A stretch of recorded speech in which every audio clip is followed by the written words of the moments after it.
Ассаляму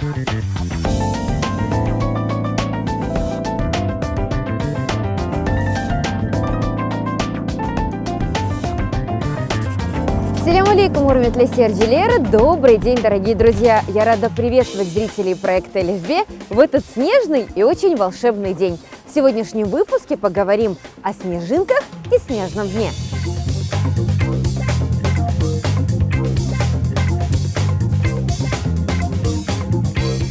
Друзья, зимнее время года – это кыш ел мевсымы. Зима – это кыш, время года ел мевсымы.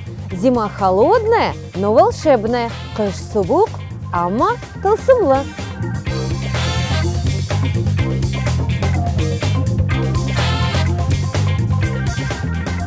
Уважаемые зрители, в этом году зима снежная. Снежная зима – карлы кыш. Снежный день – карлы кунь. Снег – это кар, снежинка – кар данесы.